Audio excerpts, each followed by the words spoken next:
Alright. Ngenda kusaba tambuza katambika. Oyina abantu 10 tambuza ako mwenda. Akama kasigado kate ku simiyo kate keko bulungi nnyo. Kwa account yako page yo atayina mu atayina mu Google kye Twitter access ku page yeno ngatafunya notification. Genda ku page ya Comrade, genda ku page yo mulala kwa baka sharing debwe tambuza information. Much might wenye bicho mu Uganda babo jam. So, tubali tunda cha kola, tubali tuna kusasanya information ngaba chili. Bwe malo ko ngamba kusasanya katambika no, ngenda kusaba mpitira abantu bano wamanga. Nsaba mpitire Simon Bakama abere kuno. Nsaba mpitire Simon Bakama akulira kachoko byokulonda. Nsaba mpitire Nyandi Yosoferi abere kuno. Mutabano wa Mwendere drinking general abere kuno. Nsaba mpitire Abasi byakagaba. Akunda police mu Uganda Domanti police commander Simon Bakagaba ojiko. Ngera mu mpitire wano omukulu gubayita General Katumba Wamala abere ku video eno. Wemmala mu mpitire President wa Robert Kyagulanyi Ssentamu n'olukiiko olufuuza National Platform abalala bajja tusangaawo mpola. Bajja tusanga mpola. Mu mpitire ko Robert Mao naye abereko wano, mu mpitire ko Robert Mao abereko wano. Bwe tumalaawo nga mazo basa bakompitira abantu abo tugenda mu Kigula Lodge tugende mu Bulango tusimbule video. Nero za kansoke obulango. Kansoka kala nkali kamu koka. Kasoma kati. People Power National Platform UK. People Power National Platform UK. Free all political prisoners in Uganda demonstration at the Uganda High Commission, London, UK on 27th of September 2025 at 12 p.m. up to 16:30 UK time.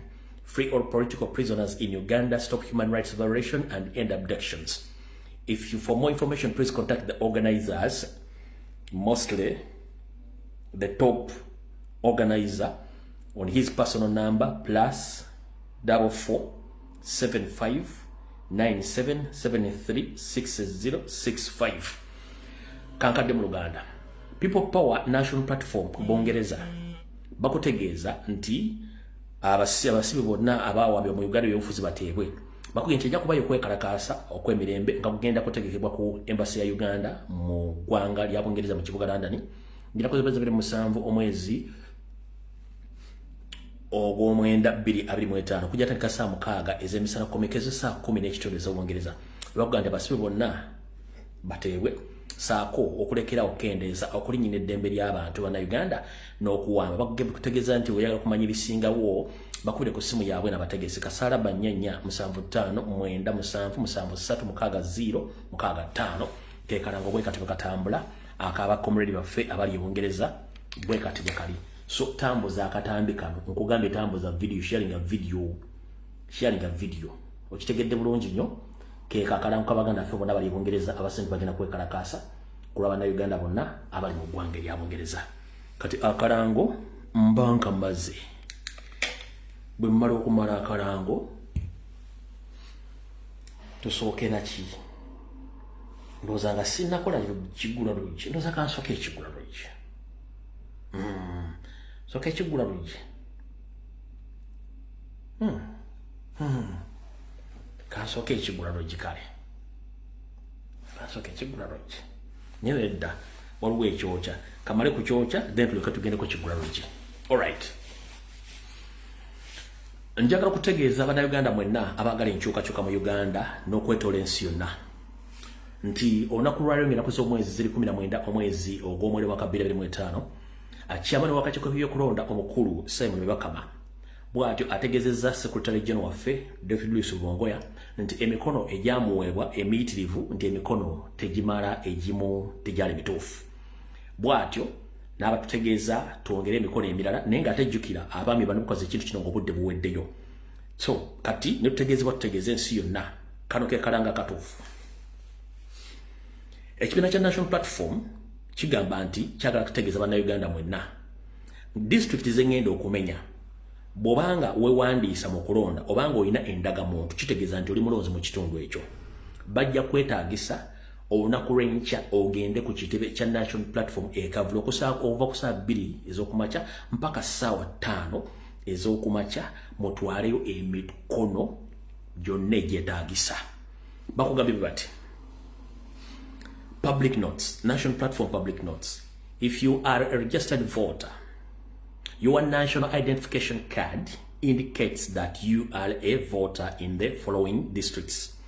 Please come to the National Unity Platform headquarters at Makele Kavre tomorrow at between 8 a.m. and 11 a.m. and give us the signatures. Our nomination is on Tuesday, the 23rd of September 2025. Bakutegezeza. Nti bategeze gwanga oba na Uganda mwena.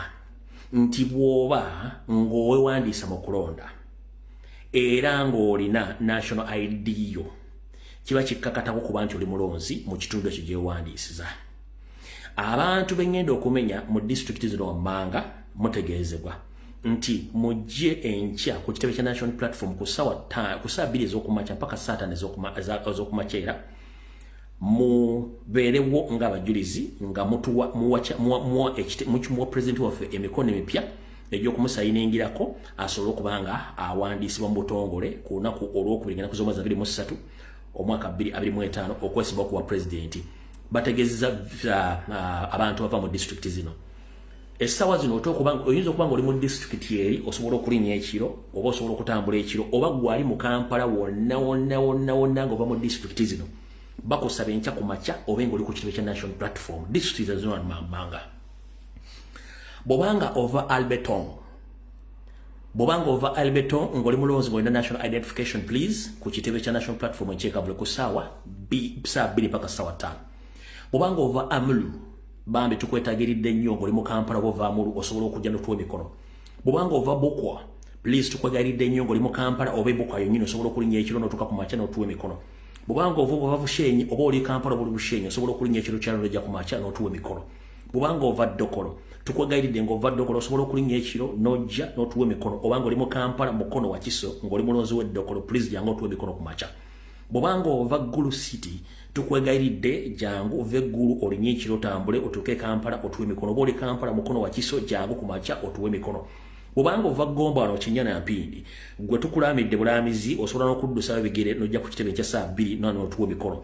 Abeeyiganga tetubatumiddwa we tulami bulami kodde eyo mujje ku makya mutuwe emikono abali mu Kampala Mukono wa Kiso n'abaveeyiganga. Abava Kakumiro please mwe tubakubidde essimu ez'omulembe ziseereza tubategeeza mujje enkya ku makya mutuwe emikono nga nabo gisimu fungize. Abeekamwenge namwe tubategeeza mulinnya ekiro basi mujje Kampala mutuwe emikono. Saako nammwe abalondera Ekamwenge nga muli mu Kampala muli mu kulya malawundi musuubula mukola buli ki jangu oyite ku kitebe ku makya ofune omukisa ogutuwa omukono okuwandiisa president okitegedde bulungi nnyo. Abave Moyo kangu kwatako bwe nti omutima. Bw'obanga omanyi ova Moyo district please kera ku kitebe kya national platform ku makya. Ng'ova Moyo Heart please jangu ku kitebe kya national platform ku makya otuwe endagamuntu yo otonini namba otulo nominating president ofuna omukisa ogwo. Moyo omutima please mujje mutuwe omukono gwammwe. Bw'obanga ova Nakapiripiti ng'oliwe Nakapiripiti osobola okulinnya taxi oba bbaasi n'ekuleeta Kampala ku makya ekavule n'otuwa omukono n'odde Nakapiripiti. Bw'obanga oli mu Kampala Mukono wa Kiso ng'era ova Nakapiripiti please yanguwako otuwa omukono.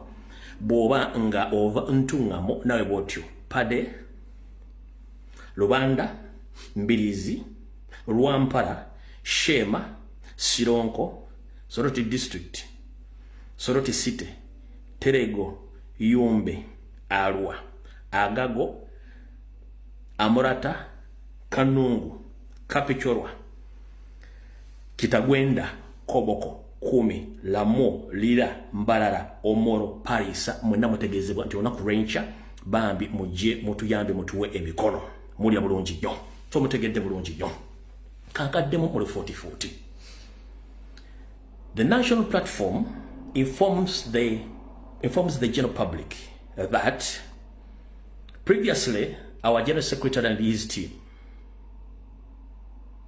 they went at the headquarters of Uganda Electoral Commission and they handed in all the needed documents which were needed to nominate our President Kyagulanyi. But unfortunately, EC boss took his time under the influence of his boss. They informed him to inform the national platform that all the nomination forms which were took to Electoral Commission were not enough. So they told the General Secretary and the national platform to look for other nominees which might help them to register to nominate our president on 23rd of this month. That is next week on Tuesday. So the national platform is calling upon all the peace-loving Ugandans that if you have a national ID or you are registered voters in the mentioned district, please, tomorrow at exactly 8 a.m. in the morning up to 11 a.m., you are invited at National Unity Platform, please, to register with National Platform so that you can get the needed nominees for our beloved president. Ndoza mukategedde bulungi nnyo ako tukavuddeko mukitegedde bulungi nnyo ekyo saagala kirwako. Naye ng'ekirese byonna bye kino wano wammanga kankibasomere nga president bw'akiwandiise. President agambye bw'ati: in the most partisan manner, the Electoral Commission is indicating that we haven't submitted enough signatures for my nomination as a president from the district listed below. This after submitting enough signatures per district. The same commission is indicating that Museveni submitted enough signatures. Shamelessly, Giso, Diso, RDCs, etc. have been reaching out to all those who signed for us, intimidating them and threatening them. Then the EC says it called them and they denied having signed for us. Therefore, removed them from the list. If you are a registered voter and you are if you're a registered voter and your national identification card indicates that you are a voter in those districts, please come at the National Platform headquarters at Makere Kavule tomorrow at exactly 8 a.m. up to 11 a.m. and give us your signatures for nominations on Tuesday, the 23rd of September 2025. Kati mukitegedde bulungi nnyo awo tuvuddewo bino njagala bijja mu mangu olw'ensonga obudde tuyina butono obw'okukola ebintu bino so tugende mu maaso. Ekiggulalo jinja kiteeka eri kati ka video katandise katugende mu maaso. Ka video katandise ekiggulalo jinja kiteeka wakati eyo katugende mu maaso akatambi katandise tetujja kulwa wano. Kati nga mbitegedde najja wano ku mutimbagano ne ngamba nti abakulembeze ba National Platform twandibadde tulina emikono egisukka mu 13 buli district okuwala ebintu nga bino. Olw'ensonga nali maze okufuna intero nenzija nenjibagamba naye nze nkimanyi nti ekiriwo kyonna kijja kuggwa. Wabula nina ekifaananyi kyenjagala mbasiigire mwenna mukitegere bulungi. Nina ekifaananyi kyenjagala mbasiigire mwenna mukitegere bulungi. Kansulant Chairman Electoral Commission yatuuse bulungi nnyo.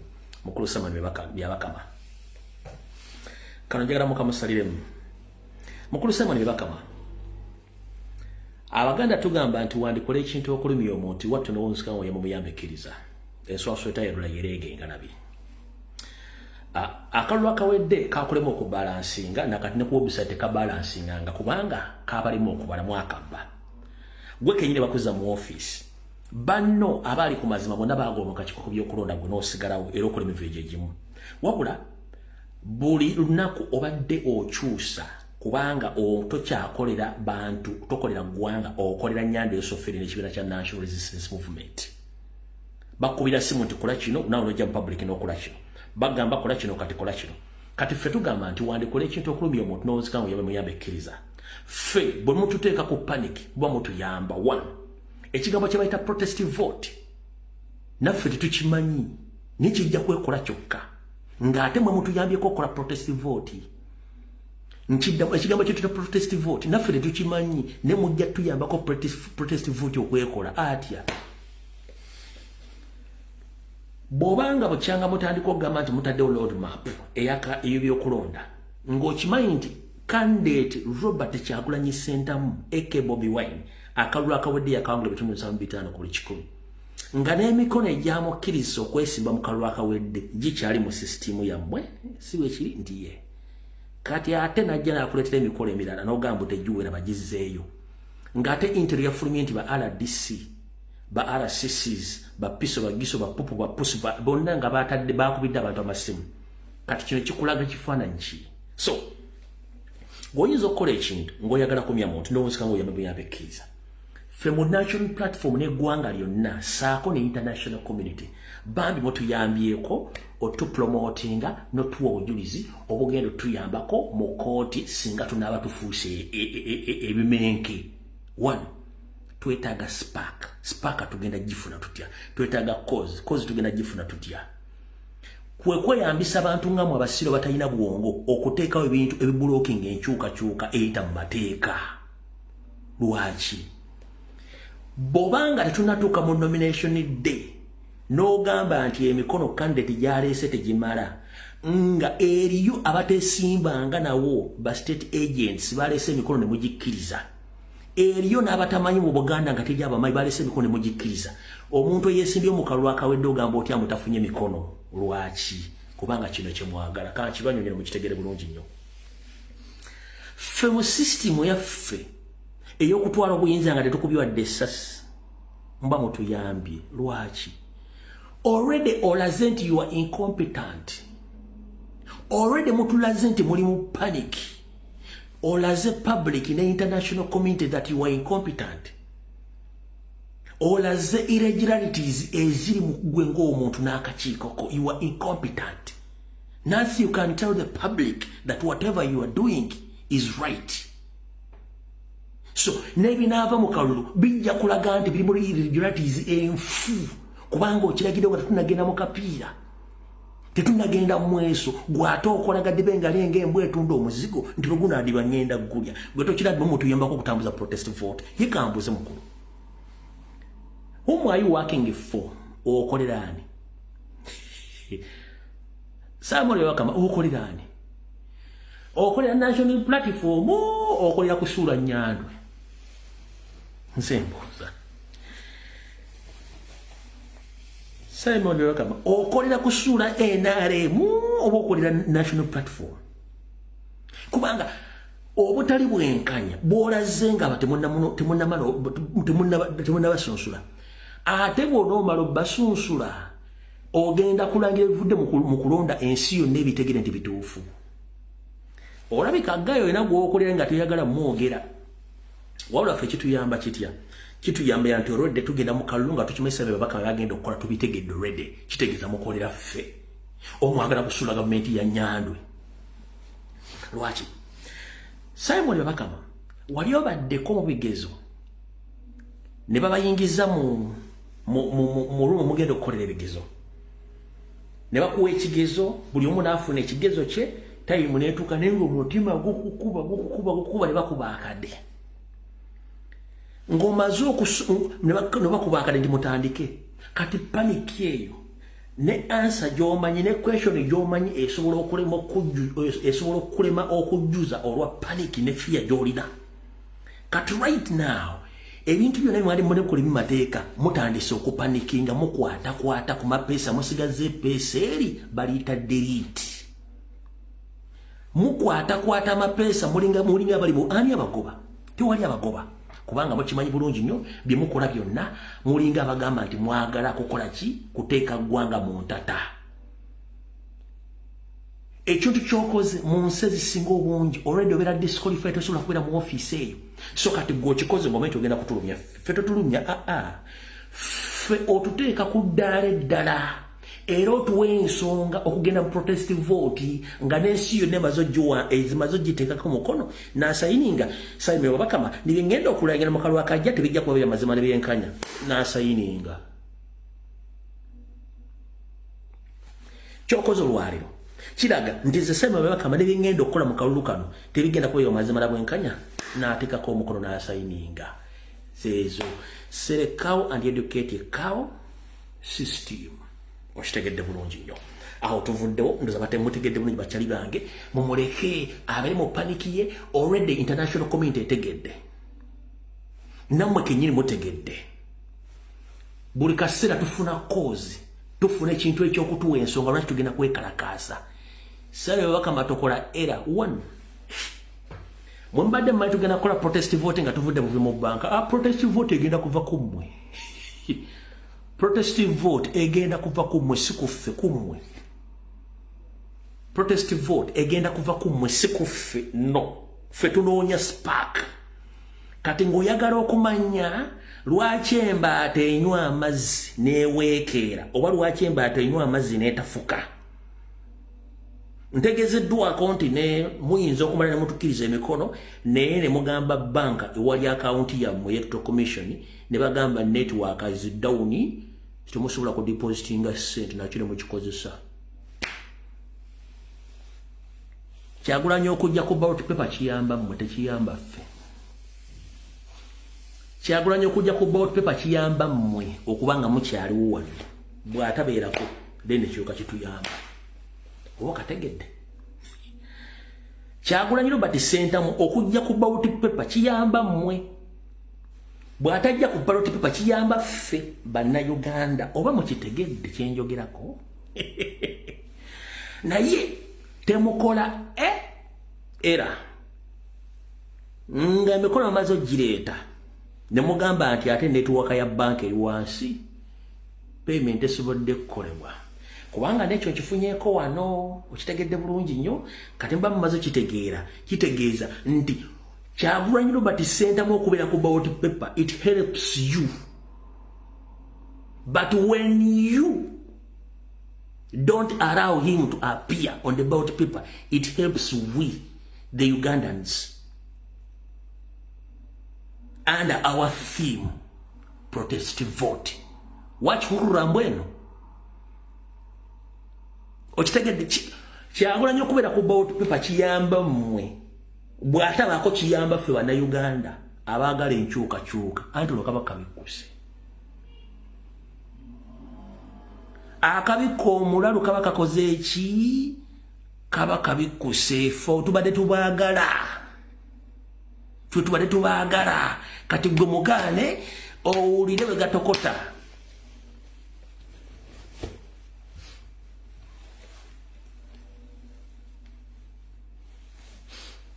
awo tuvuddewo bwe tumala okuvaawo awo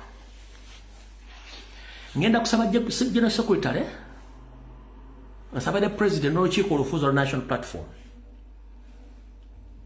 statement bebakama zaakoze zengenda okubazanyira balina ebazanyira omuzannyo mujjukire buli NRM lwebanga erina kyeyagala okukyusa bebakama nga akyusa ennaku z'omwezi buli ba agent ba ADF PPF DP bonna nga mwabalayo babagala okukyusaamu nga nabo bakyusaamu nga yabanga bakyusaamu ennaku kitegeeza akolera bali kati naffe tukole bwe tuti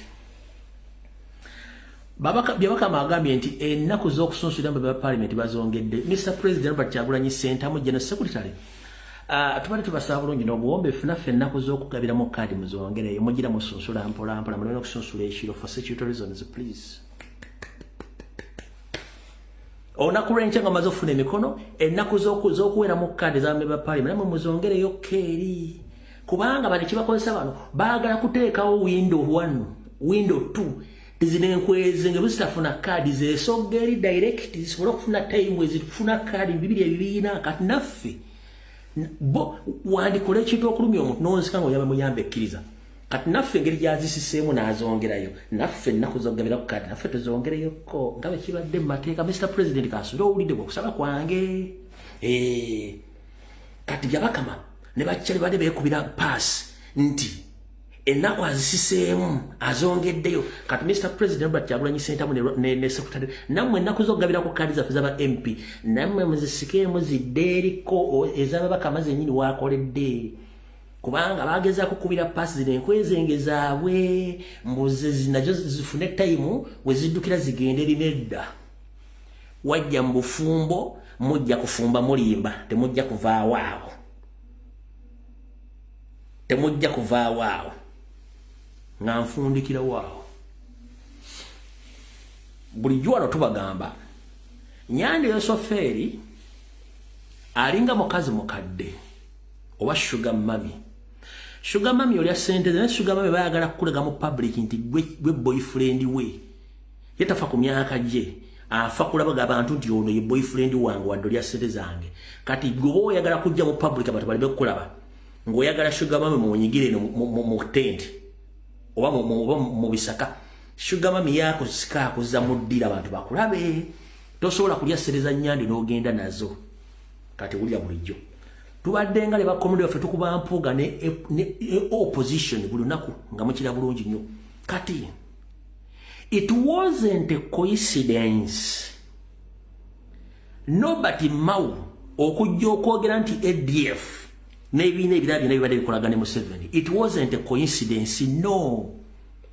Bano bampuuga basegona ne baani babadde bali asereza Museveni nga beekweka bati nga beekweka nga basigala tebagala kuvaayo eri. Kati Museveni n'alagira Mau tevudde mankuugira badde balina okujja banaavuuka bateeke mu public bevu. Njagala oteyo video mpuuga okuva Mau yabambudde mpuuga ayogedde ekigambo kye basinze bamabikke simanyi Kasiba nti yayogerera ekibiina awabike yayogerera ekibiina no nga bw'otali asereza Museveni n'oteekweka n'oga nti oyagala kwekweka akujja akuteeke mu ddiiro. Kati mu butongole yabajja nabakuba ku mmeeza ensi yabategedde mukitegedde bulungi nnyo. So tekabadde nti yaseredde lulimi bamutumye agenda akikole anti mpuga badde yeekweka nnyo bw'ati ko Museveni genda obagambe no tuli naye sente zaffe bazirya. Njagala oteyo video okuva Mpawulo yayogedde tukwate mpula. His Excellency Robert Kyagulanyi Ssentamu abeera ku TV obanga ali ku kitebe n'akola statement ng'erabisa 5 mpuuga enkeera 5 ajja n'ayanukula. Mau bwe yazze okwogera statement yayogedde 5 yavudde okwogera mpuuga yayogedde kubanga baamukubye omupiira tasobola kuvaayo kwewakana. Ze mukitegedde bulungi nnyo. So kati mutegedde bulungi nnyo olutawo tulimu national platform abasigadde kati ekyuma mukitegedde nakiri ekyalukwago ne banne nakibanyonyodde kanti bategeeze bulungi nnyo. Lukwago okweyogeza nga akakazi akakadde akali ku kyalo akalogo ng'ate kalina kawala akalungi yeena ensonga.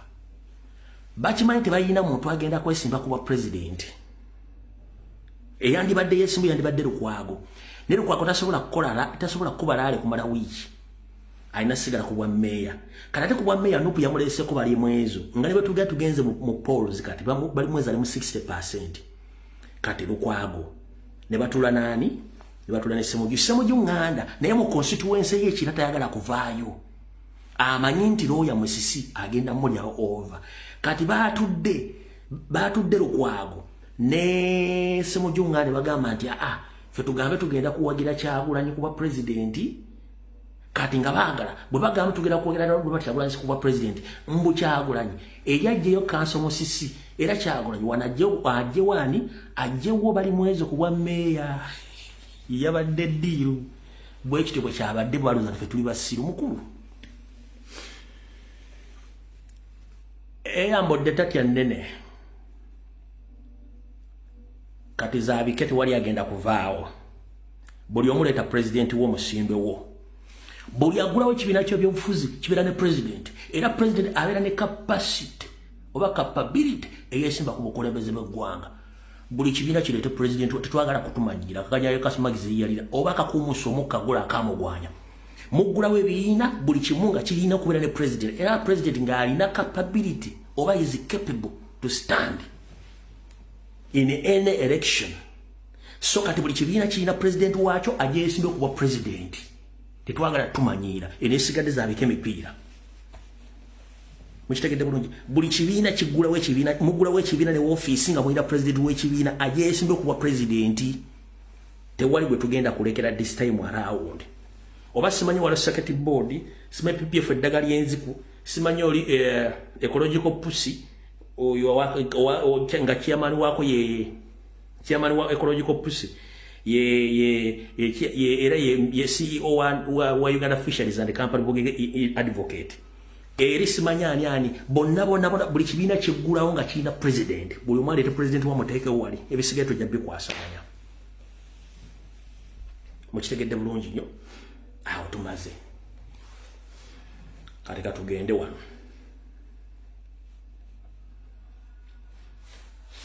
Kati ono ye Simon Babakamanga ayogera kiri kyembagambye oli byayogedde Works and Transport Minister. No. Ono ebyo bakamanga ayogera wano.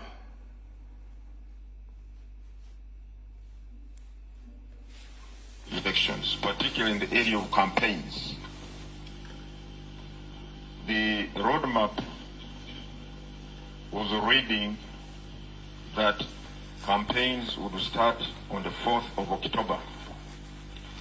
But we realized people nominated on 23rd, 24th, 4th October, almost 2 weeks. When people are geared to go, they are raving to hit the campaign trail. The hormones are all fired up. You hold these people for almost 2 weeks. You hold them down.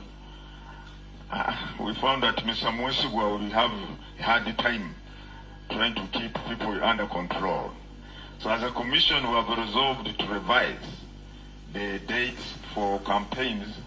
Instead of starting on the 4th, the presidential candidates, those who get nominated, will hit the campaign trail from the 29th of September. 29th of September. That's when we hit the campaign trail. So that because a whole 10 days is too much to quit people who are ready to go, they are being declared the candidates.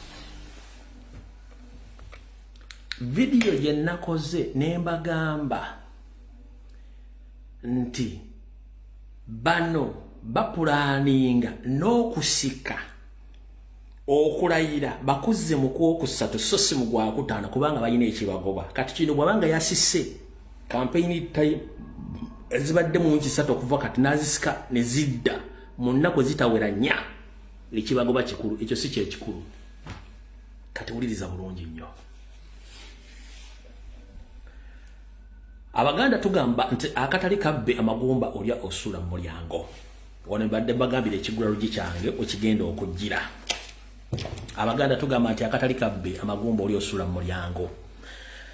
Ngenda kuza mwezi 17 omwezi ogw'omwenda mwaka 2025. Uliriza bulungi. Abasajja bano n'abakazi munnange batambula mu kkubo nga beekaza ng'era abasazi b'ebyayi ku kkubo babeera nenge ekituufu bakimanyi nti akaloka batuddemu era bakimanyi bulungi nnyo nti ekigenda maaso mu ggwanga abantu babasizza akasiiso kati kambabuulire kino mukitegeere bulungi nga tuyita mu lugero lwalero akatali kabbe amagumba oli osula mu mulyango mugenda kulaba abantu badduka emisinde nga beenyaga nga Nuupu ebafuukidde akagumba weegoge kati njagala ompulirize. Buli kaseera wano badde bawamba abaana baffe batwala abaana mu tocha chambers abaana babula nga buli omu bamuyisa kyamulinga essalambwa lya nsenke ekitebe kirumbibwa buli omu bamukola kye baagala nga teriiyo minisita ayogera teriiyo RDC ayogera teriiyo musirikale ayogera teriiyo wa polisi ayogera teri muntu yenna ayogera ku kintu kyonna kati waliwo n'omukyala atemanyi omukyala gwe bayita Mariam Wangadya.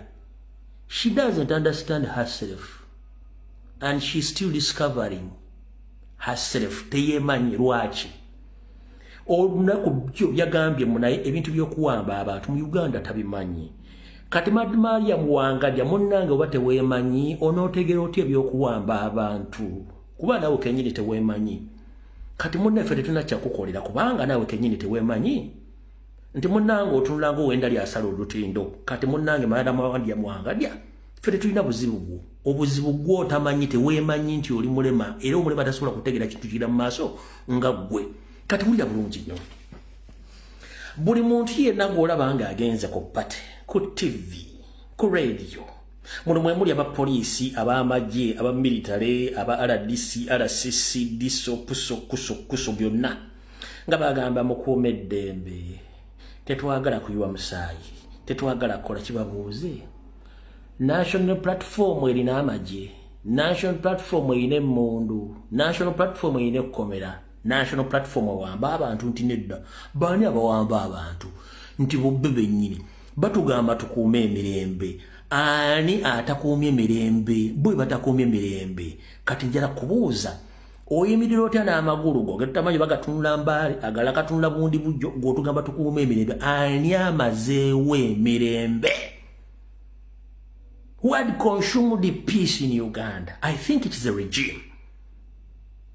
It's not we, the citizen. It's the regime which has consumed the peace because they are keeping on kidnapping innocent Ugandans. They are keeping on grabbing land. They are keeping on killing innocent Ugandans. There are so many atrocities the regime have committed against the will of Ugandans. So when you see these state operatives and state officials coming out on radio stations claiming that we should keep peace, we should be peaceful to the forthcoming elections, as if who owns peace in Uganda? And who is right now destabilizing the country? I think it's the police, the army, the SFC, not with the Ugandans. Because for us, we are tired. So if we are tired, we're still reaching peace. But if you hate peace and you are preaching peace and you are doing vice versa, who are you going to blame? So don't blame Ugandans anywhere in these forthcoming elections. You need to blame yourself.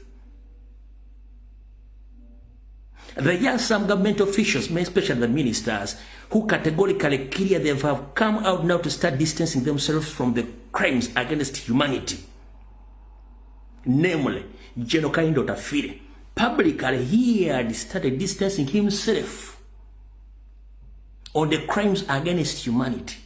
In the certain meeting where everybody witnessed Mr. Chiyowa Kiwanuka, the Attorney General, Kaindo Tafire stated clear that police, you should respect the law you should respect the law, and you should respect people.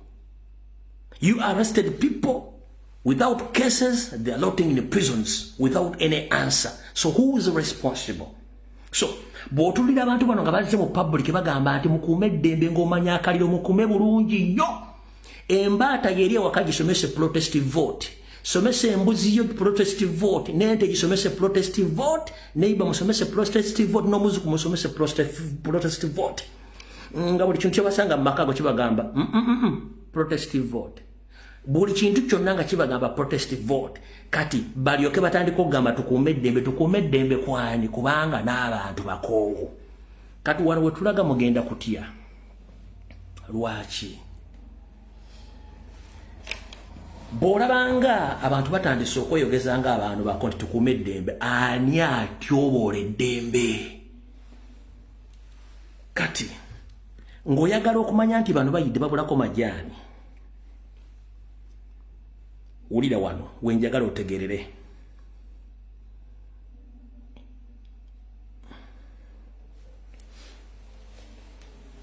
Njagala ondeterewo vidiyo egirewo ya dakiika emu nga the fake Inspector General of Police Abasi Byakagaba condemning crimes against humanity, omuli kidnapping, killings and torture of civilians, mostly for the national platform. Nga lyakozeyo video name tagikolagako. Why is it now at this crucial moment when Ugandans are about to stand against the torture? Naavere bamukozesa era najja n'akola statement yeno ng'otegeera nti kati mutegeere nti abasajja bayidde one byabakama byabakagaba. Wulira. Fellow Ugandans, I extend warm greetings to you on behalf of the Uganda Police Force. As we secure the 2026 general elections, the Uganda Police Force, working together with sister security agencies and other stakeholders, is fully committed to ensuring that the elections are conducted in a peaceful and secure environment. We have now entered a crucial stage in this electoral process as the Electoral Commission nominates candidates for various elective positions. The nominations will be followed by campaigns across the country. Uganda Police Force has undertaken deliberate measures towards securing the general elections. I want to encourage all political actors and citizens to exercise their rights responsibly and to respect the rights of others. The laws of the country are not in abeyance during the electoral process. all political activities must be within the confines of the law. We remind the public that acts of electoral malpractice and activities that contravene traffic regulations, inciting violence, hooliganism, computer misuse, destruction of property, and spreading false information will not be tolerated. All right. Mr. Abbasi Akagaba, you've mentioned about few things in this short video, but during the process of the A9 preliminaries, to a lot of our fellow Ugandans, they were killed in the process of A9 preliminaries. Did you come out to condemn, or did you arrest anyone in connection of killing people? Christopher Damulira, your officer, is the man around the country, going around in ghettos of Kampala, Mukono, Wakiso, and Debe, spreading hate, encouraging ghetto youths to gang around and kill and beat supporters of National Unity Platform. That is on record. Have you ever come out to condemn or to arrest Christopher Damulira? Previously, he organized and set free all the ghetto youth, putting on yellow uniforms of NRM. They went around Kampala beating, stealing innocent Ugandans.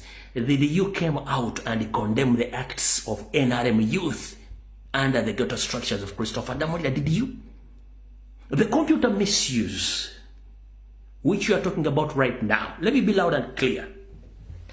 Your boss, Museveni, your boss, Barambarugahari, including others at large, on daily basis they pay TikTokers, both locally and outside the country, 500 Ugandan shillings to 1 million on a daily basis to abuse, to insult Robert Kyagulanyi Ssentamu and National Unity Platform. Have you ever come out and arrested anyone?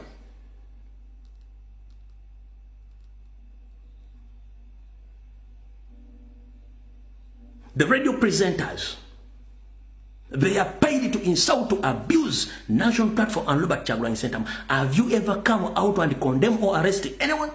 You're talking about computer misuse, including your officers.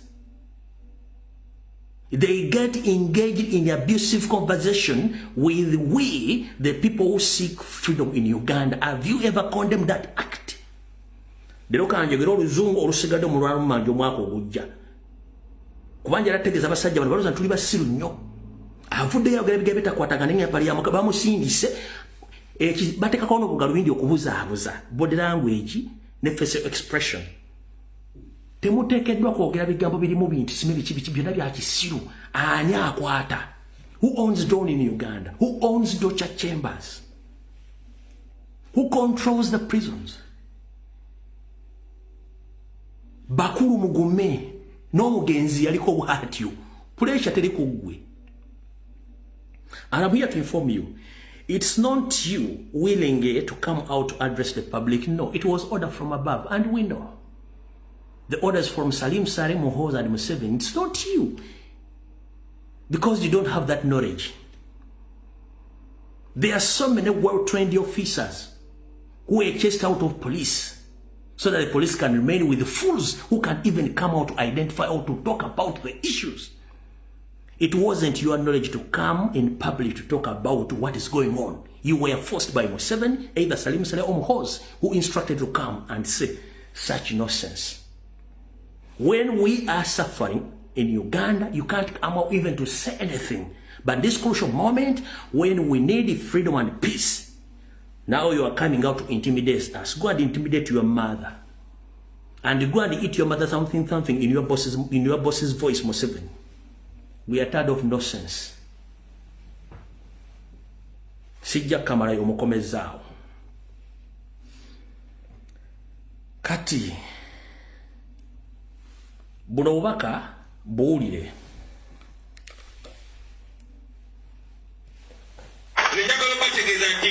tusimbudde nsinzira wano bategeeza titugenda kunominatinga ku Lwakubiri nga 23 era oluvaayo nga Museveni bwalina laale Gololo naffe tulina laale Katwe Katwe tugenda Nateete. Bannayuganda mwenna musobola kino kikola buno buyinza bwammwe buno mukisa gwammwe buli kyemugenda okukola okutandika ne ku Lwokubiri kigenda kubeera mu mateeka saagala mukiisibwe eno embeera temulinda Kyagulanyi yekka gibateekerawo nammwe musobola okutandikira yonna gye mutandikidde. Weyeetegese okubeera sireevu tetuli mikwano gyo. Weyeetegese okubeera sireevu tetuli naawe genda ewaka. Oyo akyekkomera bino biveemu bino bya ddala tetugenda mu bya ddala. Nze ng'omuntu nkimanyi era twafunye information kibeetegese okukwata buli muntu yenna neetoolodde ne bwe nnaaba nnyina kulinnya booda njaggirinnya mazima ganalungu. Temugenda tisatisa temugenda kutusayira ensinga. Mwenna bannayuganda mbabuulyanga pulezidenti gwe mwalondera gwe mugenda okuddamu okulonda. Obuyinza bwabumpa nange mbubawadde buli omu alina obuyinza.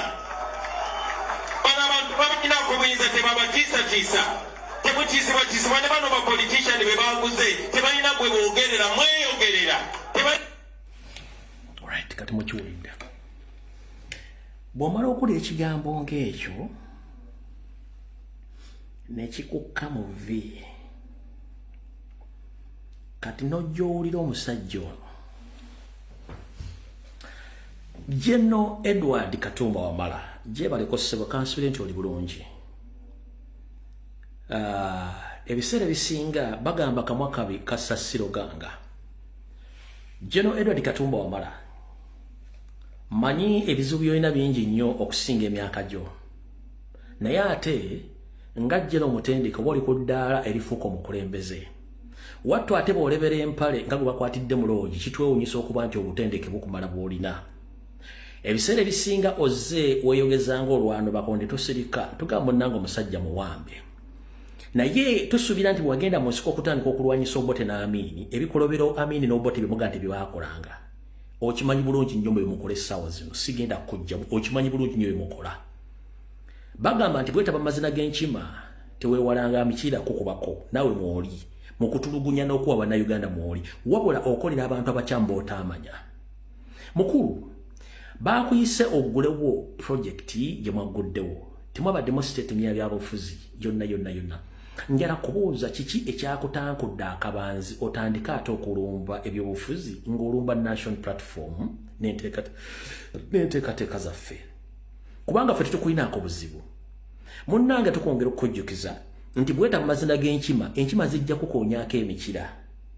Munnange ebigambo by'oyogedde ng'oggulawo projekiti zammwe ez'obubbi. Ffe tetukulinaako buzibu bbe kubanga bye mubba tebigenda kusenguka. Nyongera okukujjukiza Katumba Wamala. Mwalwanyisa Obote n'Amini Uganda yasigalawo teyeeyongerako bunene. Mwe mwabeerako mbuwaŋŋanguse naffe gye tuli mbuwaŋŋanguse tunaatera okudda. Abali mu gavumenti y'Obote n'Amini ababba ebintu babireka mu Uganda mu byeyambisa. Nammwe mubessereza omuwa omusolo. Ate ka tuli mu digital world nti buli kimu tujja tisika abantu tujja kifuna. Wabula nyongera okugamba nti kendeeza ku statement z'okola otherwise omulambo gujja kuswala very soon kubanga nze nasemba okuteeka ku kamera zange nga ndaba kamera ziŋŋamba nti ogenda. General Edward Katumba kamera zange zandaga nti ogenda. Kamera zange zendaga nti ogenda. Kati saagala mulambo guguswale gutya. Wabadde muri muwalagi wa mwensimbi mumazo zifuna munnange ne webajjagala kubanga okukose bwati bwe yayogedde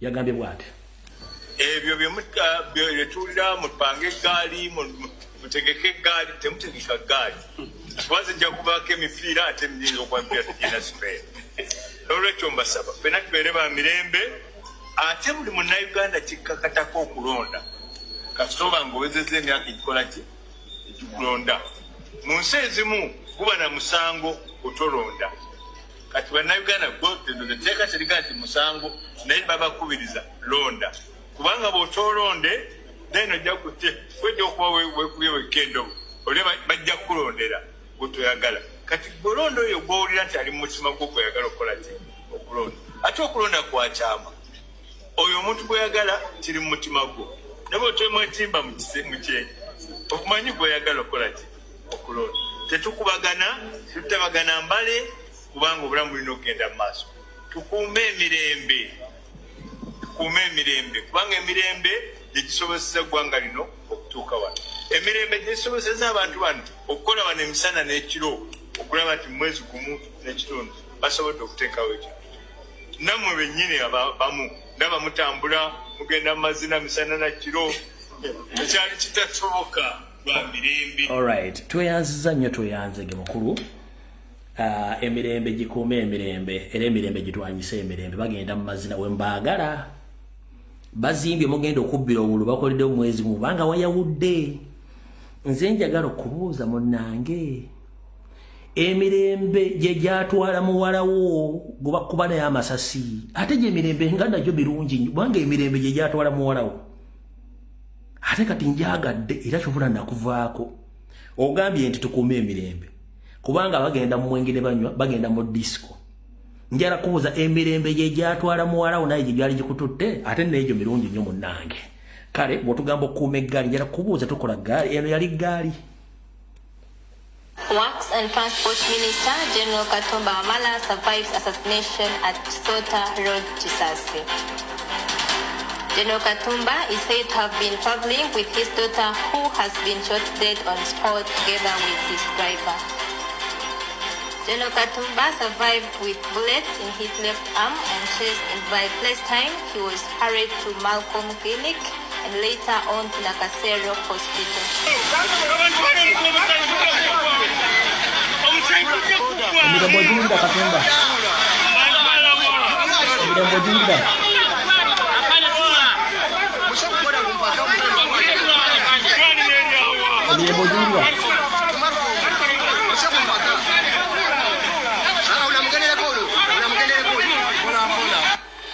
The assailants proceeded through Sasi roundabouts after. General Katumba emirembe ogiwulira egyo emirembe bwe bagyoyogerako watojja kuba bulungi manyi bw'otuula mu ddiiro lyo n'otunula emirembe ogiraba nga mirungi lwakuba nti ojja mu public n'osiba feesi ng'afuuyidde mu taxi tukimanyi bulungi nnyo naye kendeeza ku bigambo byebakutuma okwogera egyo emirembe mirungi nnyo kubanga wali otudde mu motoka bulungi nnyo ya SC V8 weeyagala emirembe ne gikulumbamu ne gikuba ne mwana ne gimutta era emirembe gyakomekeza gikutwalidde ku boda boda ng'obuuza muntwala gyegyo emirembe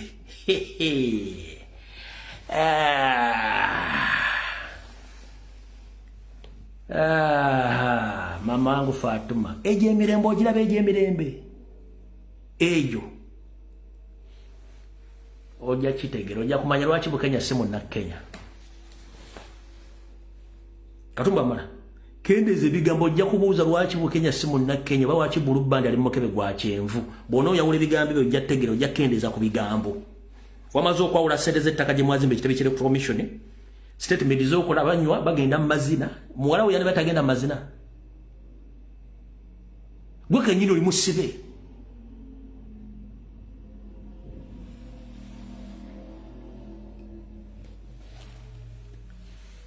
Nze kamera zange zindaga ogenda kufa very soon. Kati nawe tuvuddeyo saagala kulwa kubanga nze biseera bisinga saagala gamba abantu bakulu bagenda kunyiga nagali kyegamba kikituufu. Okitegedde bulungi nnyo. Bw'omala okitegeera ekyo awo tuvuddewo. Bwe tumala okuvaako tugende wano.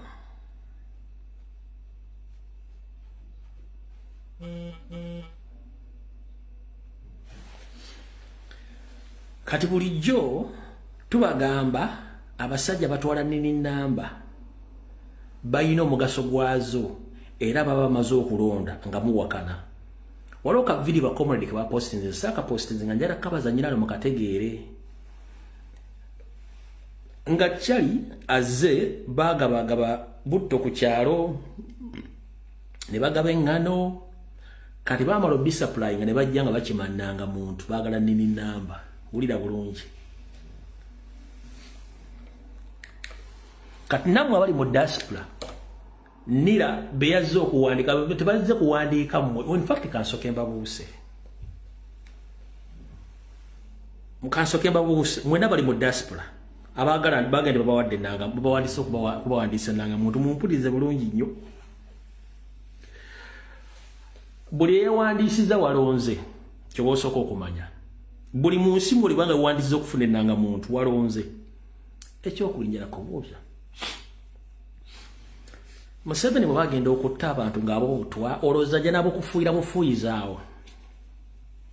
Olowooza agenda bufuna agenda bukozesa agenda bukola ati bukuteekako nga bwagala. Mukimanyi bulungi nnyo nti emmira fingerprint ku mashini ezo zisobola okutuusaako obulabe n'ofuna omutwa. Ekyo nkyogedde bwogezi just kubanze ndi security conscious nnyo. Nze ndi Canada bampise tugende tewandiise. Emmira fingerprint scanner ku kabokisi bakutandika fimba kujjako ebigalo kasobola okuviirako obutwa. Temusobola kukozesako bwongo kuti batambudde batyo ku mashini zino Uganda bajje batuwandiise batwagazaaki. Tosobola kiteeka. Ekyo nkugambye nkuko ekiteekeko omuntu ekirowoozeeko nakyo kisoboka. Bakusanze mu diaspora bakujjako fingerprints. Gwokimanyi basobola nti basobola okukozesa fingerprints machines ezo ba scanners bayiwako obutwa bwe nojja noteekako amagalo go. Kati otegedde nti nini namba zammwe abeewandiisiza bazaagala reference ya katambi kano. Ebyosi bino ebintu byaffe si bya kiyaayo. So yakuwadde litaabire ne Katoni tuli mu bawandiika awo ne mwenna akasaawa bbiri ez'ekiro n'abakola ekiro tugenda bawandiika tugenda bibawa tetwagala tetulina kitwagala balonamanyako na detailo zizo byokka zaffe tugenda tetulina byala biki ebingi biki amanya go tugamanyi amanya go ngamanyi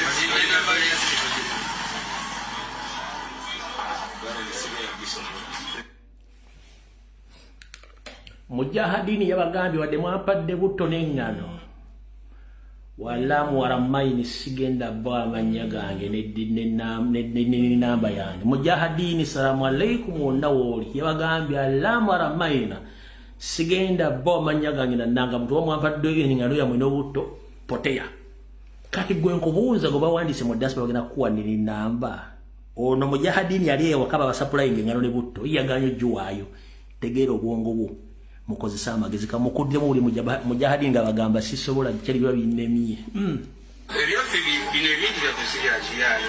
So yakuwadde litaabire ne Katoni tuli mu bawandiika awo ne mwenna akasaawa bbiri ez'ekiro n'abakola ekiro tugenda bawandiika tugenda bibawa tetwagala tetulina kitwagala balonamanyako na detailo zizo byokka zaffe tugenda balonamanyako tulina byala biki ebingi amanya go tugamanyi amanya go ngamanyi enamba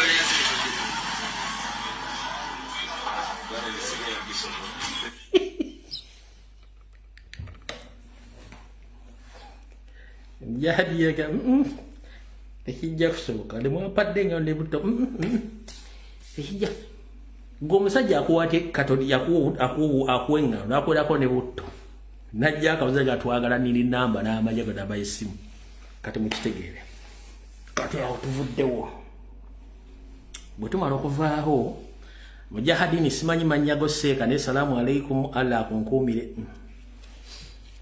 kale katudde wano. Mukulu Samuel Babakama namwe abatuuliriza njala mutambuliza akatambi kano mumbuulize Simon Babakama kuva ddi ng'ekitongole ekibba obululu mu ggwanga kiina enkwataganya ne ba RDC ba RCC ba DPC era obuyinza kye bujjawa okweta mu bintu by'okunominatinga abantu bitya. President yatuwandiikidde n'atugamba nti ba RDC ba RCC ba DPC badde bakubiranga abantu okubatiisatiisa okubagamba nti lwaki banominatinze Robert Kyagulanyi Ssentamu. Kati ekyo mu mateeka tekiriyo kati wano wenjagala okubuliza chairman electoral commission sebo wadde tuli mu digital world nekyemanyi electoral commission mukyali ku nkola enkadde ya switchboard enkadde eri temulinawo digital switchboard esobola kukubira bantu bonna ebawera akenda mu 8 emikono gyadde gyetaagisibwa ng'ate twabawadde access. Njala kubuuza chairman olukulu by'ekiko by'okulonda wajjewa enamba z'amasimu zonna ezakubidde abantu ab'emikono Robert Kyagulanyi Ssentamu gye bawadde enamba mwazijjewa.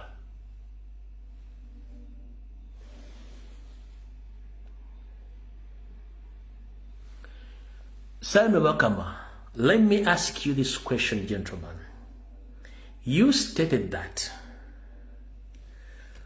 all the registered voters which signed for Robert Kyagulanyi Ssentamu, they were called and asked, why did they sign for Robert Kyagulanyi Ssentamu? They declined that they didn't sign for him. So you cancelled all the signatures. So let me ask you one question. Who called those people? You, EC, or RDCs, RCCs, or DPC? Is that their responsibility? And here's the subsequent question. When someone signs for any candidate, does it anywhere on the electoral forms there is any column which asks for that person's telephone number? Mr. Simon, can you answer that question? When someone is signing for any candidate, is there any column or any space which a person who signed for candidate where is asked to bring or to indicate his cell phone number? Tell you. So, enamba zemwakubiddeko awo mwazijje ludda wa kubanga teri mu Uganda kitongole kibayita isi kisobola funa enamba z'abantu abawera omutwalo mu mulundi gumu nembakubira essimu. It is impossible. So when you are fooling Ugandans, don't think that all Ugandans are full. Never fool a fool before a fool fools you. Watch Urura. Never fool a fool before a fool fools you. You can't come out and say that you contacted all of them. They denied signing for Robert Kyagulanyi Ssentamu. How did you get their telephone numbers? Tuli mu forensic sikati wafunye otye namba z'abantu balawawera omutwalo bakubira essimu bagambe mwawadde Kyagulanyi emikono enamba wazijjewa. Enamba wazijjewa. Who gave the audacity RDCs, RCCs, and DPC to call all the people sent from Robert Kyagulanyi Ssentamu? Where did they get the right of calling them? Era nkubuuziza abasayininga abo waliwo kafombo yetaagisa ennamba zaabwe ez'essimu mwazijje. Mukyali ku switchboard eri enkadde ya zino essimu ez'okumeeza. Temulina switchboard eri digital nti you can call 100 people once with one simple question and randomly they're going to give you one answer. You don't have that system. System jemuyina ya analog si ya digital. Mwasobodde mutokulira abantu omutwalo ne mbagamba waswayininzidde gundi wamwakikoze mutya.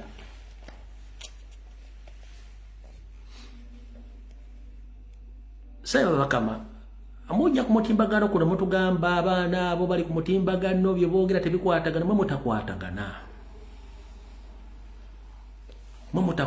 Nakugambye there are so many irregularities mu bintu byemukola ate kino kituwa advantage ffe lwaki already court yatandise dda. Court y'abantu yatandise ofuna obujulizi. Court y'ensi yonna efuna obujulizi.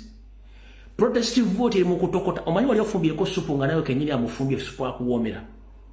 Abakazi kuno kwe bali mukazi afumba enva buli lwakeberako nti omunyo ogunoze nga awutayo ekijiiko. Ulawala nga akawo kasuse nga asiramu ekifi. Kati agenda okubasavinga basigadde ng'olwedde yakusekuse dda byafumbye kati kati babakama for our protestive vote kati tukusi tubwegedde tulinda wa tutandikira buli kyemukole essaawa zino kituwa confidence kituwa reason kiwe exposinga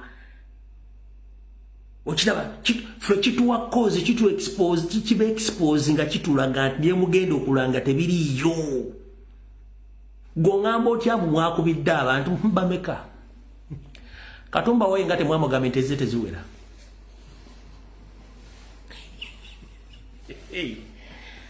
akatugende mpola fe tujja kulekana nammwe katugende mpola tugenda kulekana nammwe kuba tujja bakwata mpola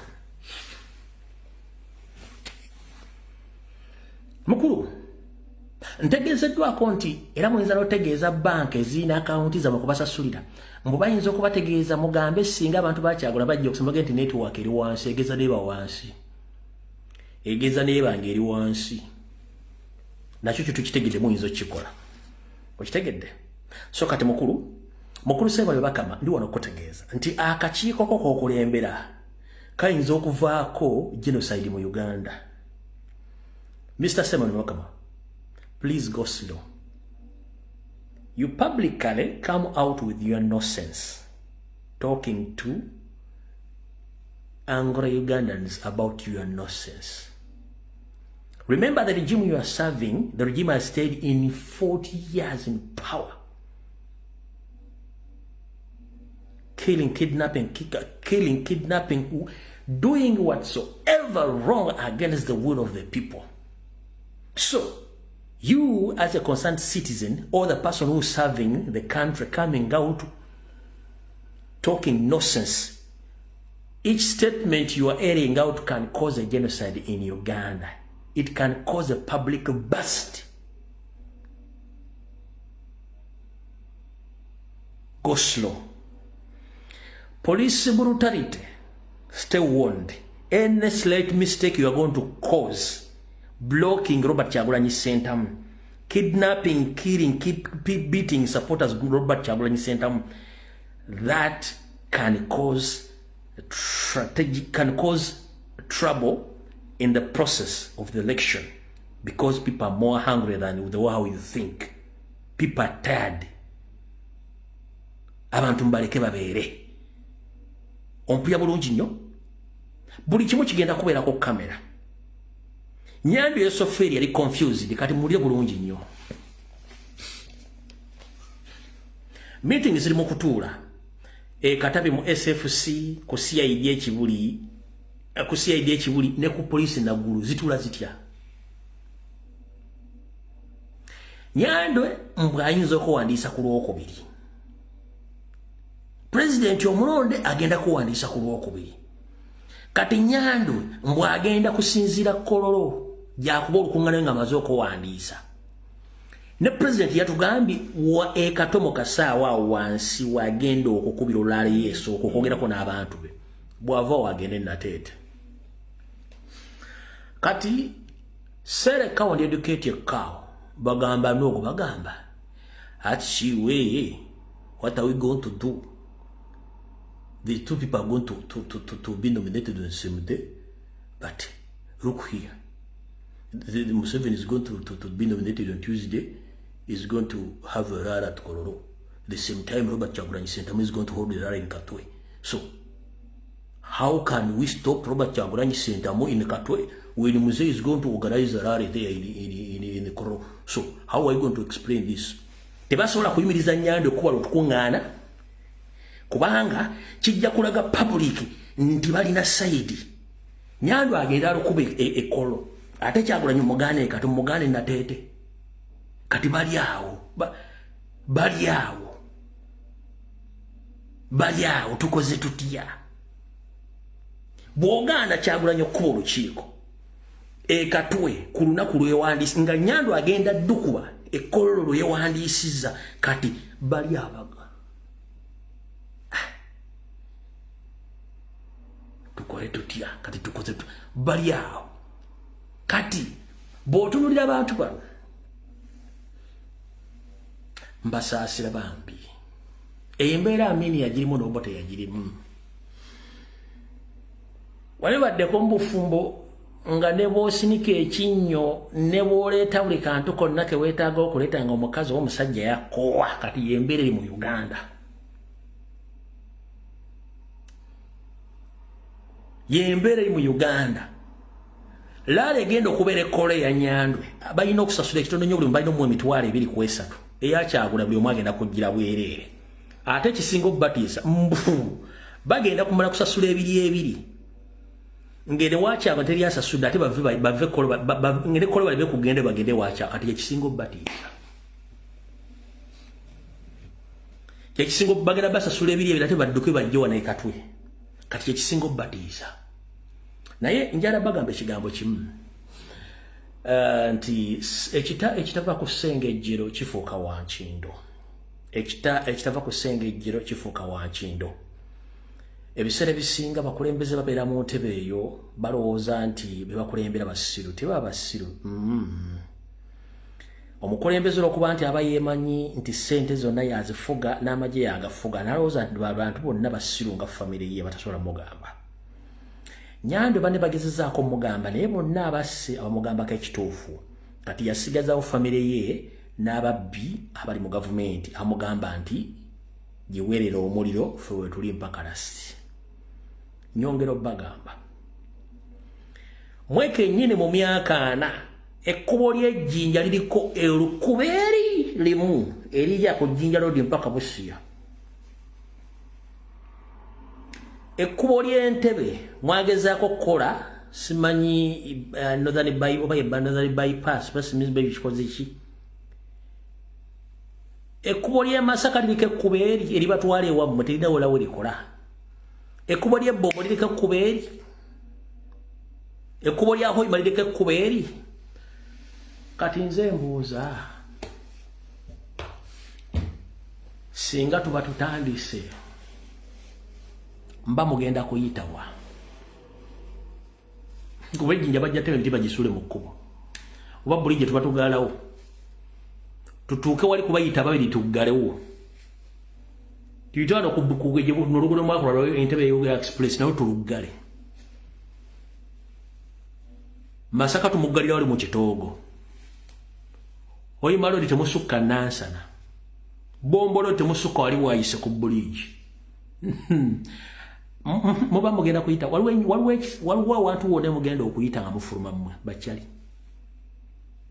Bwe tuba tutandise kati just mbwamu simple picture mugenda mufugidde emyaka 4 eggwanga lyonna teririna alternative routes in case of any catastrophe tetulina mweke nyini mwakikola intentionally nga mukimanyi mugenda kuyita one way. The capital city is full of one way traffic. Bemunyiziza amakubo gatandikira bemunyiza amakubo gatandikira bemunyiziza bennyini mugenda kuyitawa. Bw'otulemerwa Busega tosobola kusukka Mpigi. Bw'otulemerwa Busega tosobola kusukka Buwalula. Mugenda kuyitawa. Muyina ennyonyi private mbona mugenda kudduka kiki. Jukire bagamba nti Katabuse ne mundu gyoyina mu kitanda osooka kudduka kunoonya briefcase na passport n'omwana omwerabira kati mugenda kukola mutya. So put that in mind. Whatever happens in other countries, recently here in Nepal, each and every government official had money, they had security, they had each and everything. But when the situation got out of their hands, some of them, they are nowhere to be seen, including those so-called opposition in Nepal. Nobody knows where they are right now. So as we speak right now, it's good that we've known that we don't have opposition apart from Robert Kyagulanyi Ssentamu. The rest, we don't know where, which route they will take when things goes wrong. For us, we are not in panic, we are not in a hurry, we are there to stay. But for you, you know already your fate, that anytime you are going to run from that country, enough is enough.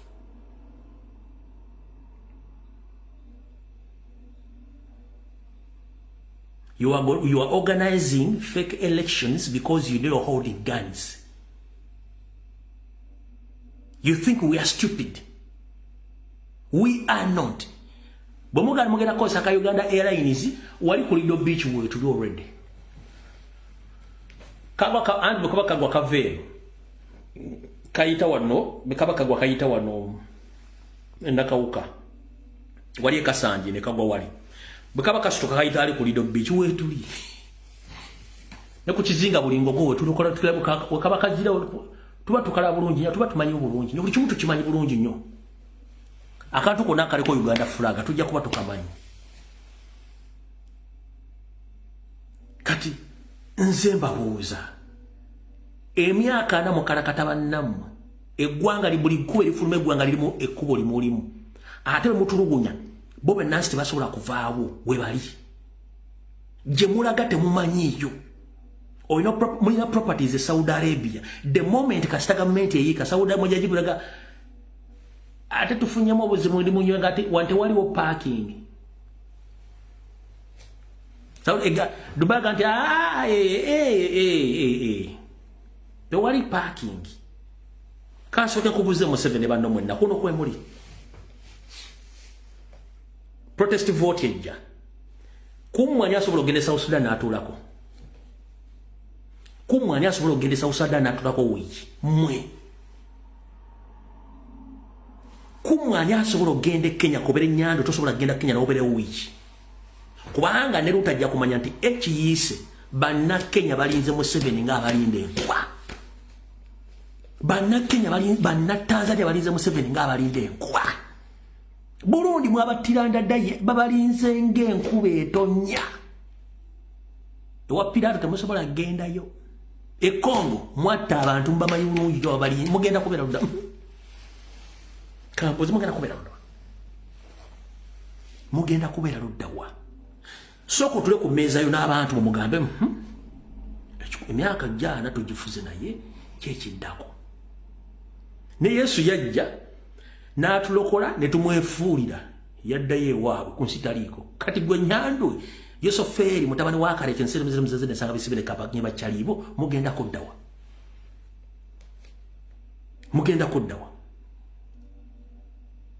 mulina omukisabu okutegeka free and fair elections. Let Ugandans decide, and after elections mulangire omuwanguzi. Muyine ekintu ekikulangirira free and fair elections. Any electoral malpractice can cause catastrophe. Ekyo tukibagamba ffe tuli boogezi bannabyabufuzi gye bali naye eriyo abasiika emberenge zino popcorn zibalira mu theater nabo gye bali ne bamanyi balina ebirowoozo ebisukka ku byaffe nabo gye bali kansuke kubuza ennyando ne bannamu mwayekeranga obote tosooka n'otulamu n'obuuza twayekeranga obote ffe abatuyekera tumanyi gye bali you don't know mwayekeranga temusobola kwebuuzaamu Amini fujuri yakola bamuyekera baberanga ludda era bali bakola kisasu kamwe temayinda mweri yaba bali yekera nga gye bali nga temanyi bakola gye bali temukiroza akekyo njera soka babuza temukiroza akekyo bimwakola bali yaba bali prepared bekola nga temanyi gye bali temukiroza akekyo anze ndi bulungi ntya ndi refugee mwana kudda Uganda mwata bali n'obuyinza mulwana kulaba nti ate mwekumbira mbuyinza kubanga buvaawo amwina $1 million zijja kobokola ku lunaku olwo kati kankweka ekyokulabirako nyandwe tokyasobola kusurvivinga wadde omwaka singa oba oluzinza obuyinza tosobola Jeno Kayindo tafiire neba kuba essasi limu oba baluni ne baluka muholo Jeno Kayindo tafiire tasobola kuba cover tasobola kugwa cover kubanga olubuto already lunne mweruti era bwagwa cover akabina n'omugongo bisigala mu bbanga basobola mu kuba essasi mu kabina wa bomu okuba n'emusaanyaawo kati abali mu shape ya Kayindo tafiire muli bangi takyasobola kulonda amagye mu compound bakiro basali musale kisawo vuga olubuto luli wala omugongo luli wala emikono tegiwera temucha muganyo okwetereza ngo ate Katonda musajja mugezi buli muntu amuwa chance nagamba soka weerowooza nga tonnakola nsobi muganyo okwerowooza kubanga mulimu kalika superiority kinaajo kyakimize kati njagala bagamba ekigambo kimu eyabalule esiridde mwayekera amini nga mwekweka bamuli munda nammwe munda mulimu abalimu babayekera temukimanyi muloza Rwanda mwajiwamba teri ababayekera nabo gye bali Rwanda ekonga azuwero gye bali South Sudan Ryaka macha mmonyigiza naye gyali abalaba mwamuguddeko emisango simanyi jetalizimu simanyi abalaba Kenya bana Uganda babalaba Somalia babalaba bamanyi mugenda kugenda luddawa Janet osobola okudduka mu compound emirundi ebiri Janet gunaga amagulu Janet osobola okudduka emirundi ebiri nodduka meters 10 n'ogenda 10 n'ogenda 10 amadda ze meters bibiri Janet osobola zidduka it is impossible muletono mutani wamu ajja kudduka no tusulire tuve kuba neta sobola okubeera woko ne kutegeera kwenga anywedde walanji wabazo obuzibu tasobola kufuna access ku walanji oyo ni abawe leta bana abawala bamubavu balinganga emituba ejita kyasobola kuva ejita kyasobola kusumikirwa obako ejita kyasobola kusobulwa mwena mwina figa zibalinga za ntulege mwena muli bale obulabo buli muntu asobola ba identify mwina chance kutegeka kulonda nga kutuufu balangiriro mutuufu then mutule mwetonde bana Uganda then basobola baleka ne bamugamba nti mugenda kutuleberako kifuba jajja ekyo kyonchi babulidde nze musobola okunzita kubanga mwali mwagadde munegeza emirundi ejinzita naye eri abagenda okujjanga babina okunsinga ekyo nkibabulira. You've tried so many times to assassinate me, but let me tell you, there are so many Lumbias behind me. They are coming and they are willing to come out. You have arrested Eddie Mutwe, Akileo Kivumbi, Bobby Yanga, Waiswa Mufumbira, and the others. But wait, in one week, you are going to witness that people are tired. More like those guys in prison, they are going to come out to defend that country. Nzo sobola kunzi ejja kuvaayo abali okusinga nze ekyo nkikugamba. Ekyo nkikugamba. Egenda kuvaayo abasinga Waiswa Mufumbira. Egenda kuvaayo abasinga Eddie Mutwe. Nakiro kankikugambe munnange mbadde saagala kibagamba naye.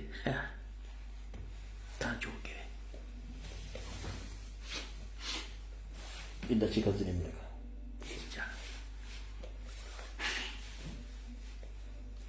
Museveni obadde okimanyi eddogo lifuluka. Obadde okimanyi eddogo lifuluka. Eddogo lifuluka litya. Essaawa zino endagaano gye wakola n'Abaganda na buli kimu n'ebizimu gyabwe endagaano yagenda nti ye. Kati eddogo lyammwe lya ssente. Essaawa zino eddogo lyammwe lya ssente. Ne bemuloga mubalabako. Naye eddogo lya ssente likendedde. Bemuwadde ssente okubaloga essaawa yonna bajja kubasaba eddagala eddala nga temulina sseddagala lya kubaloza bagenda kuzuuka beegatte ku nkyukakyuka. Njala sooka kubuuza lwaki buli mukolo gw'omuzannya gw'omugenda okukola gubeeramu billions zitasukka mu 3.5 mulogesa ssente ate ssente zibakendeddeko kubanga tukimwe mu Uganda yenna ennaku zino bali kuzenkolawo zendya double Z senga ssente zibagwako mugenda baloza ki era Museveni kankubuuze okumanya eddogolo likendedde liweddewo gwokimanyi okuleeta bampuugamaana bonna okubajjayo pulaga public zibadde ssente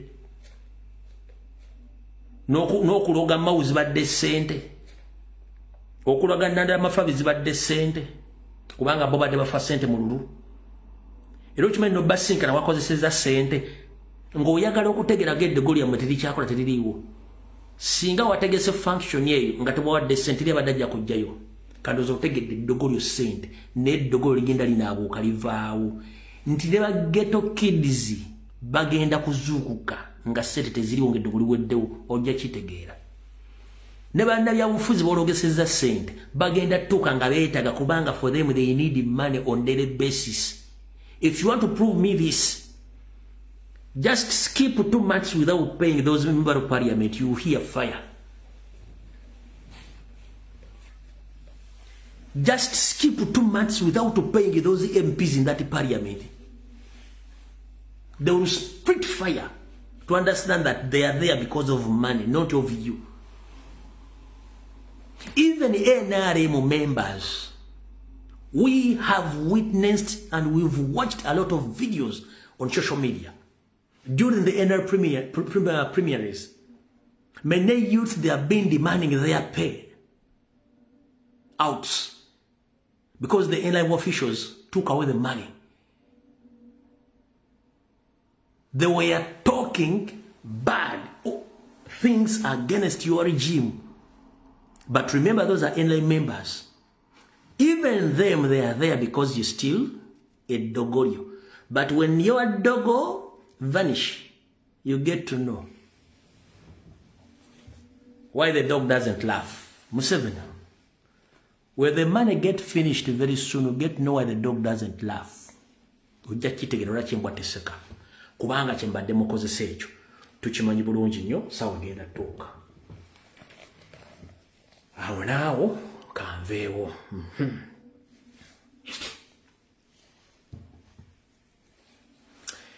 Tuzeeko mukulu Simon Bakama.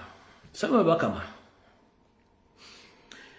Ebibalo bya National Bureau of Statistics bibakabala ebisembye byatugamba nti bannayuganda tuli milioni 49 n'obutundutundu bugwamu. Are we okay? Yes. Ne batugamba nti abantu abalina access ku simu bali milioni 13. Okay, nti yes. Ne batugamba Electoral Commission tugamba nti abantu abalonzi bali milioni 18. Are we together? Yes. Naye abalonda bali milioni wakati w'omusanvu ku 8. Are we together? Yes. Bwe tuba tuli weewete ku milioni 18 milioni abalonda tuli milioni 8. Yes. Nga already Simon Byabakama oze n'ogamba nti Robert Kyagulanyi Ssentamu talina mikono gimumala. Are we together? Nti yes. Let me ask you one simple question. What were you insinuating, sir?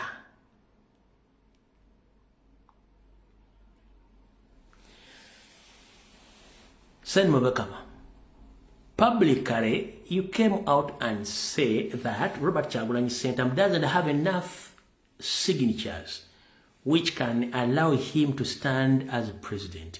What were you trying to insinuate? Chicho badogezako kulaga public. So let me tell these people. Kamba buli.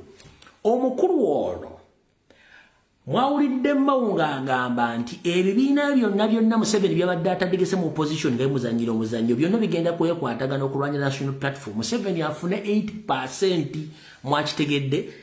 Soko wandika nti mukitegedde. Mala okunywa ku lwendo lw'amazzi.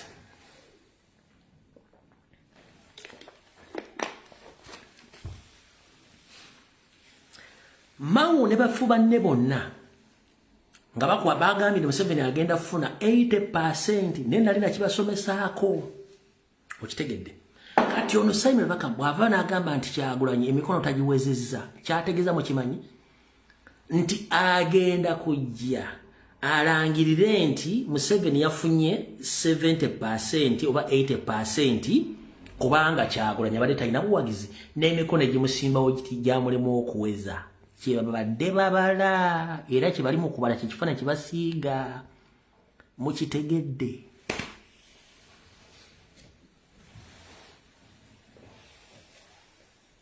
Mukitegedde kyebabadde babala ono kyekimulese okusiga ekifaananyi ekyo nti agenda kuvalangire mukama we nti afunye 70 oba 80%.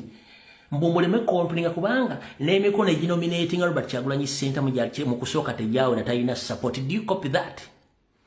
So, Chairman Simon Wakama, we say never fool a fool before fool fools you. Tosiliwaza nga musiru tanna kusiliwaza.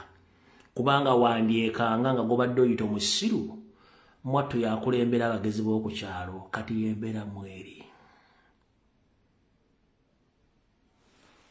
Abaana muwerera abazadde. Ekyo tuyita reverse psychology oba premeditated statement. Oli akugamba ekigambo ng'alina wakitegedde mu maaso gy'agenda okikolera oba kikuvuga ng'ako kizze mabega akikulaga nti kijja kubeerawo ng'akikulagira mu current situation nti kiri bwe kiti. Did you copy that?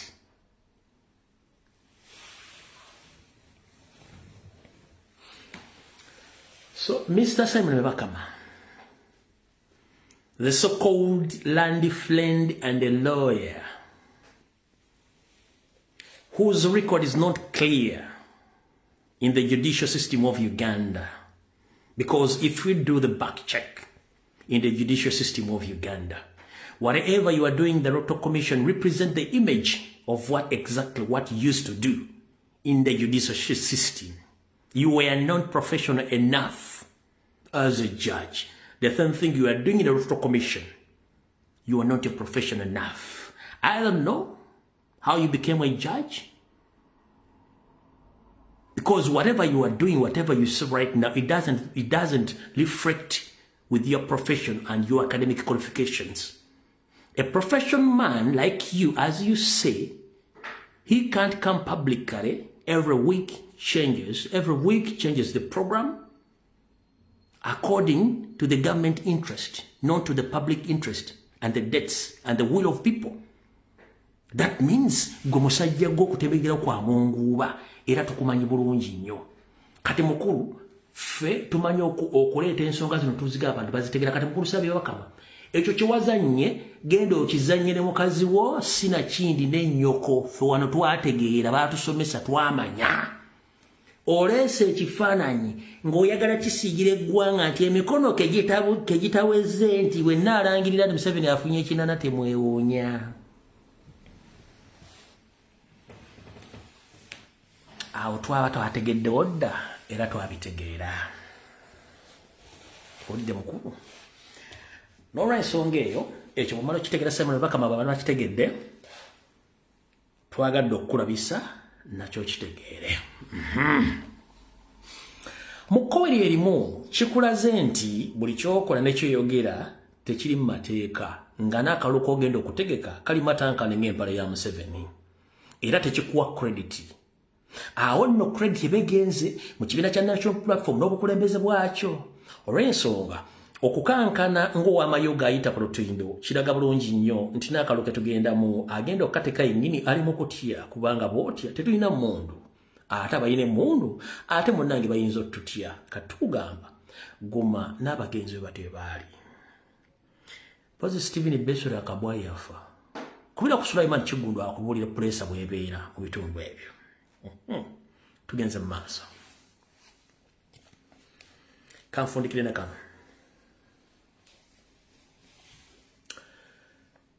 Olwaleero abakomredi bagenzeeko mu kkomera Eluzira okukyalirako ku bakomredi bannaffe abaliyo abaasibwa.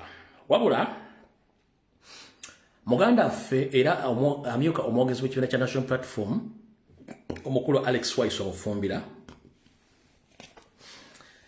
asindise obubaka buno mbugambe omusajja gwe bayita Ssemujju Nganda.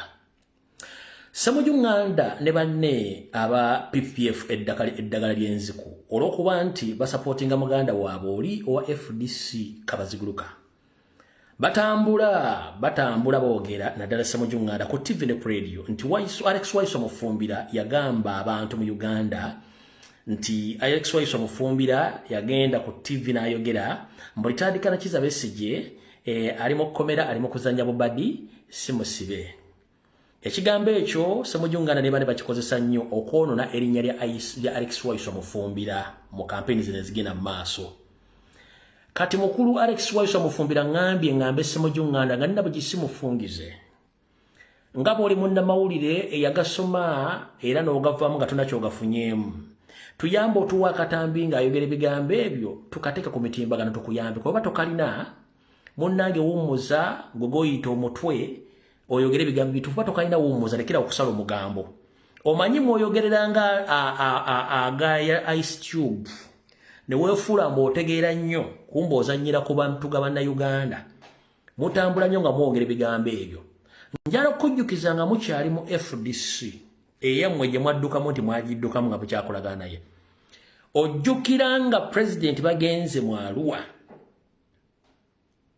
nti oyo gwe muyita president wa FDC right now Amuriat yakolagana ne gavumenti nga baagala bakube president amasasi saako ne Alex Waiso amufumbira amasasi wadde okimanyiko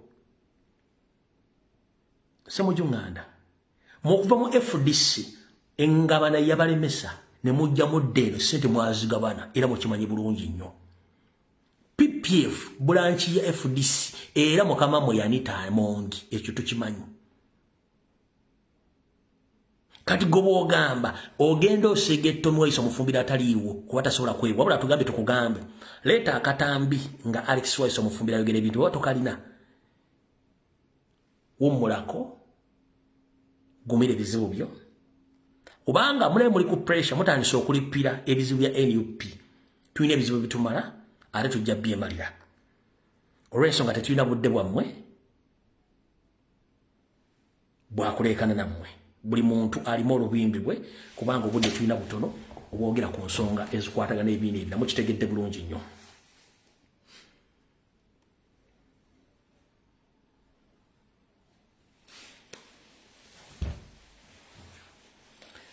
alright video ndowooza bagikwatamu okusinziira ku kyendaba ate nga n'obudde bulabika bugenze kati ndowooza njala basiibula tunakwatagana olunaku olulalonya mukama bankuumira takuumira mpeera mweraba video ewedde mwe bali kubeerako